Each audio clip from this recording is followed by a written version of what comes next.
Hello everyone. इस video में हम बात करेंगे स्विच केस स्टेटमेंट के बारे में। स्विच केस स्टेटमेंट जानेंगे कि क्या होती है और इसका किस प्रकार से यूज करते हैं और क्या इसका सिंटैक्स होता है और कब हम इसको यूज करते हैं, और इस जानेंगे कि डिफरेंस क्या है इफ एल्स लैडर में और स्विच केस स्टेटमेंट में। तो सबसे पहले जानते हैं स्विच केस स्टेटमेंट होती क्या है। Switch case statement is a decision making statement same as if else ladder statement. Switch case statement एक डिसीजन मेकिंग स्टेटमेंट होती है जो इफ एल्स इफ स्टेटमेंट की तरह ही वर्क करती है, लेकिन इसमें थोड़ा सा डिफरेंस होता है। अब यहाँ पर इसमें होता क्या है, यहाँ पर ये एक सिंटैक्स दिया गया है स्विच केस स्टेटमेंट का। यहाँ पर ये की पास करनी होती है। की मीन्स कोई भी वैल्यू या फिर वेरिएबल। यहाँ पर मैं एक प्रोग्राम बना रहा हूँ, मान लीजिए कोई भी नंबर है 1 से 5 तक मुझे प्रिंट करना है उसका टेक्स्ट। कोई भी नंबर आएगा उसकी वैल्यू 1 होगी तो प्रिंट होगा। जैसे मैंने 1 दिया तो प्रिंट होना चाहिए 1। यदि मैंने 2 दिया तो मेरे पास प्रिंट होना चाहिए यहाँ पर 2। और मैंने 3 दिया तो मेरे पास 3 प्रिंट होना चाहिए। ये मेरे पास एक प्रॉब्लम है। मुझे इसको सॉल्व करना है। और 5 से यदि नंबर ज़्यादा है तो फिर ग्रेटर देन 5 कर देना है। यहाँ पर क्या करेंगे हम, जो यहाँ पर ये वेरिएबल पास करेंगे। मान लीजिए कोई भी नंबर आएगा, क्या n है, और उसकी पॉसिबल वैल्यूज क्या हो सकती हैं, 1 हो सकती है, 2 हो सकती है। इसी प्रकार से ये हम केस बढ़ाते जाएंगे। यहाँ पर जो की लिखी है, यहाँ पर ये जो की लिखी है, यहाँ पर एक वेरिएबल पास करना है और यहाँ पर जो वैल्यू है वो पास करनी है, जो भी n की वैल्यू हो सकती है, जैसे 1 2 3 4 5 एंड सो ऑन। इस प्रकार से ये स्विच का स्टेटमेंट होता है। और यहाँ पर हर एक केस के बाद हमें यहाँ पर ये ब्रेक स्टेटमेंट लिखनी होती है, क्योंकि यदि एक बार यदि ये केस मैच हो गया, मान लीजिए मैं क्या लिखता हूँ, स्विच, और मैंने यहाँ पास कर दिया n। अभी n में मेरे पास है 1। यहाँ पर मैं एक केस लिख देता हूँ। केस में क्या लिखना पड़ता है, इस वेरिएबल की वैल्यू जो भी हो सकती है। यहाँ पर केस, यहाँ पर मैं चेक कर रहा हूँ क्या 1 हो सकती है। यदि 1 हो सकती है तो यहाँ पर मैं प्रिंट कर दूंगा 1 और यहाँ पर ब्रेक। अब मैंने ब्रेक इसीलिए लगाया है क्योंकि यहाँ पर यदि ये केस मैच हो गया तो ये तो एग्जीक्यूट होगा, और जो नीचे वाले केस होंगे वो अपने आप ही एग्जीक्यूट हो जाएंगे, क्योंकि यहाँ पर मैं यदि ब्रेक स्टेटमेंट में मिस कर देता हूँ तो यहाँ पर ब्रेक लगाना ज़रूरी है। अब यहाँ पर मैंने यदि 2 के लिए चेक किया तो यहाँ पर यदि ये सेटिस्फाइड नहीं हुई तो स्विच में क्या होगा कि ये डायरेक्ट इस वैल्यू पर आएगा। तो यहाँ पर यदि वैल्यू 2 हुई तो ये वाली स्टेटमेंट एग्जीक्यूट होगी।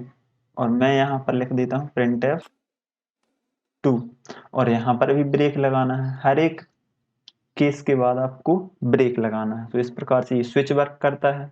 और यहाँ पर जो डिफॉल्ट स्टेटमेंट है, जब ये सारे केस मैच नहीं होते हैं, यानी जो भी आपने ये की प्रोवाइड करी है इससे एसोसिएटेड जो वैल्यू होती है वो इस केस से मैच नहीं होती है, तो यहाँ पर एक डिफॉल्ट केस होता है, ये एग्जीक्यूट होता है। यदि इनमें से यदि ये भी नहीं हुई, ये भी नहीं हुई, तो यहाँ पर ये डिफॉल्ट एग्जीक्यूट होगा। इस प्रकार से इफ एल्स में होता था, जैसे मैंने यदि ये कंडीशन दी तो यहाँ पर ये चलेगा। अब यदि ये नहीं चली तो यहाँ पर एल्स चलेगा। उसी प्रकार से यहाँ पर ये डिफॉल्ट चलता है। अब मैं इसको प्रोग्राम में इम्प्लीमेंट करूँ तो सबसे पहले VS कोड पर चलते हैं और यहाँ पर लिखते हैं स्विच स्टेटमेंट। अब मैं क्या करता हूँ, वो हेडर फाइल इंक्लूड कर देता हूँ और इसके बाद मेन फंक्शन। अब यहाँ पर मैं क्या करता हूँ, n में अभी के लिए 2 रख लेता हूँ, बाद में मैं इसको इनपुट ले लूंगा। अभी मैं सिर्फ यहाँ रख लेता हूँ। अब मैं क्या करूँगा, स्विच लगाऊंगा। यहाँ पर देख लीजिए ये कुछ इस प्रकार से सिंटेक्स आ रहा है। यहाँ पर एक्सप्रेशन में हमें देना है n, और यहाँ पर केस, इस n की वैल्यू क्या हो सकती है। यहाँ पर मैं सबसे पहले 0 लिख देता हूँ या 1। सबसे पहले मैं 0 लिख देता हूँ। तो इसके लिए क्या होगा, यहाँ पर printf 0 प्रिंट होगा और यहाँ पर ये ब्रेक लग जाएगा। जैसे ही n की वैल्यू 0 आएगी यहाँ पर ये वाली स्टेटमेंट एग्जीक्यूट होगी और यहाँ पर ब्रेक लग जाएगा, तो इस स्विच से बाहर आ जाएंगे। अब एक केस और क्या हो सकता है कि n की वैल्यू 1 हो सकती है, तो मुझे 1 प्रिंट कराना होगा। सो यहाँ पर 1 और यहाँ पर फिर से ब्रेक। इसी प्रकार से मैं सारे पांचों के पांचों केस लिख देता हूँ। सो यहाँ पर 2 आ जाएगा और यहाँ पर भी 2।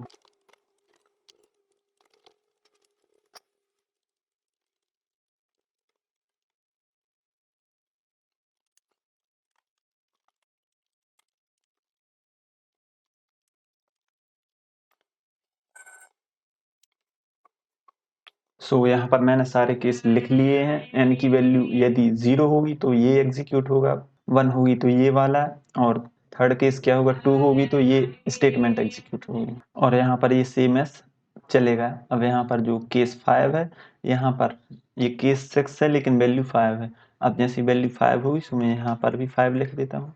अब यदि n की वैल्यू 0 से लेकर 5 तक होगी तो इनमें से कोई ना कोई केस मैच हो जाएगा, लेकिन इसमें क्या होगा, यदि वैल्यू नेगेटिव हुई या फिर इनवैलिड हुई, और यहाँ पर थर्ड केस क्या हो सकता है, और ग्रेटर देन 5 हुई, सो यहाँ पर ये डिफॉल्ट केस एग्जीक्यूट हो जाएगा। सो इस प्रकार से ये स्विच काम करेगा।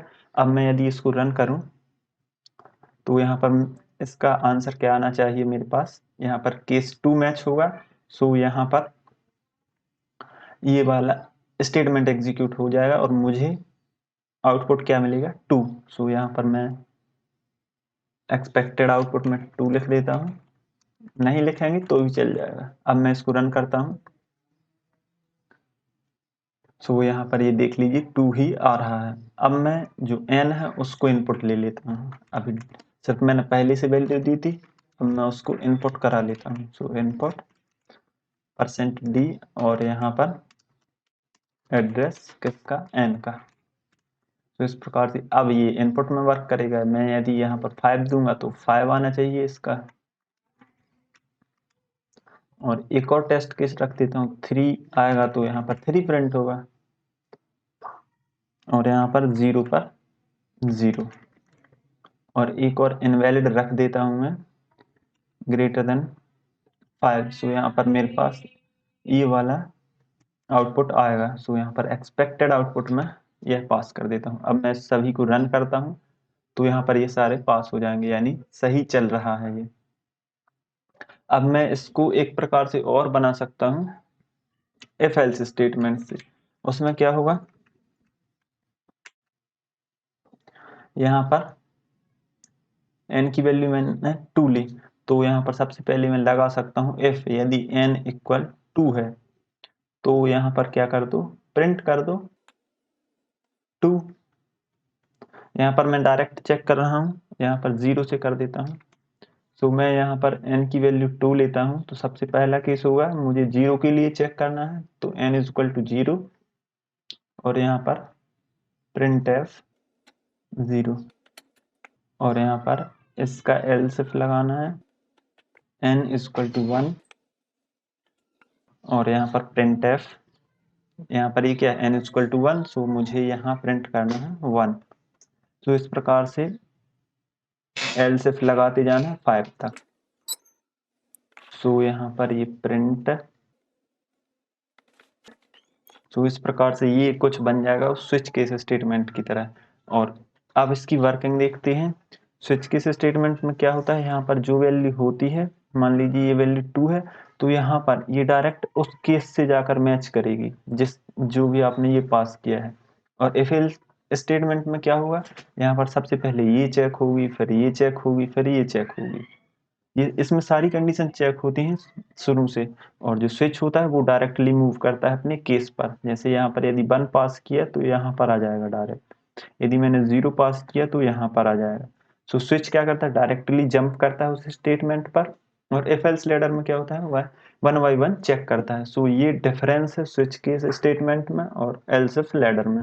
अब मैं इसको डीबग करके बता देता हूँ कि किस प्रकार से ये वर्क कर रहा है। सो यहाँ पर मैं यदि 4 पास करूँ इनमें और मैं यदि इसको डीबग करूँ, तो यहाँ पर साइड में देख लीजिए एक बटन आ रहा है, डीबग एंड रन। ये नहीं आ रहा है तो यहाँ पर क्लिक कीजिए C++ फाइल डीबग, इस पर क्लिक करना है और ये फाइल डीबग होने लगेगी। अब यहाँ पर ये डीबग तभी होगी जब हम यहाँ पर ब्रेक पॉइंट ऐड करेंगे। यहाँ पर साइड में जाइए और यहाँ पर ये रेड डॉट लगा दीजिए। सो डीबग करने के लिए यहाँ पर ये सारे ब्रेक पॉइंट ऐड कर लीजिए। ये देख लीजिए मैंने ये रेड डॉट लगा लिए हैं, ये ब्रेक पॉइंट है। अब मैं यदि इसको रन करूंगा, डीबग करूंगा, तो यहाँ पर ये डीबग होने लगेगी स्टेप वाइज। अब यहाँ पर ये थोड़ा टाइम लेगा। सो यहाँ पर ये डीबग होने लगेगी। यहाँ पर सबसे पहले एन में वैल्यू साइन होगी 4। अभी क्या है, यहाँ पर ये गार्बेज वैल्यू है जो एन में ऑटोमेटिकली सी प्रोग्रामिंग के कंपाइलर द्वारा इंसर्ट की कर दी जाती है। अब जैसे मैं यहाँ पर 4 कर देता हूँ, सो यहाँ पर वैल्यू 4 आ जाएगी यहाँ पर ये वाली। अब यहाँ पर जो ये तीर का निशान है इसको कर देना है क्लिक। सो कंटिन्यू, यहाँ पर F5 प्रेस कर दीजिए। सो यहाँ पर अगले स्टेप में अगले जो ब्रेक पॉइंट लगाया है उस पर आपका कंट्रोल पहुंच जाएगा। सो आपको F5 प्रेस करना है। सो नेक्स्ट पर पहुंच जाएगा, नेक्स्ट ब्रेक पॉइंट पर। सो यहाँ पर NM4 चला जाएगा। अब यहाँ पर मैं इसको कमेंट कर देता हूँ क्योंकि मैंने वैल्यू पहले ही दे दी है। सो यहाँ पर ये अब स्विच स्टेटमेंट पर आएगा और यहाँ पर अब डायरेक्ट सीधे केस पर चला जाएगा। अभी मेरे पास n की वैल्यू क्या है, 4 है, तो यहाँ पर यह डायरेक्ट उसी पर जाएगा जहाँ पर वो केस मैच होगा, ना कि इन सब को चेक करते हुए। इफ एल्स में क्या होता है कि ये केस चेक होते हैं, पहला यदि फॉल्स हुआ तब दूसरे पर जाएगा, लेकिन स्विच में क्या होता है, यह डायरेक्ट ही पहुंच जाता है। अब मैं इसको एक स्टेप आगे करूंगा तो यह डायरेक्ट पहुंच जाएगा। सो यहाँ पर देख लीजिए ये डायरेक्ट पहुंच गया है और आउटपुट क्या आएगा इसका 4, और यहाँ पर 4 आएगा और जो ब्रेक है वो स्टेटमेंट को एग्जीक्यूट कर देगा, सॉरी एग्जिट कर देगा स्टेटमेंट से। सो यहाँ पर देख लीजिए कंट्रोल वहां से डायरेक्ट बाहर आ जाएगा। सो इस प्रकार से ये वर्क कर रहा है। अब मैं यदि ब्रेक को हटा दूं, यहाँ पर मैं n की वैल्यू कम कर देता हूँ, n की वैल्यू कम की मैंने, और यहाँ पर अब ये कंडीशन मैच होगी। अब यहाँ से मैं यदि ब्रेक हटा दूं तो यहाँ पर वो कंडीशन मैच हो जाने के बाद अब इन किसी भी कंडीशन में, किसी भी केस में ब्रेक नहीं लगा है तो यहाँ पर ये केस हिट होगा तो यहाँ पर ये सारे एग्जीक्यूट हो जाएंगे। यदि मैं इसको रन कराऊं, सो यहाँ पर n में 3 आ जाएगा और यहाँ पर स्विच में एंटर होंगे तो डायरेक्ट केस थर्ड पर पहुंचेगा और हमें 3 प्रिंट करा देगा।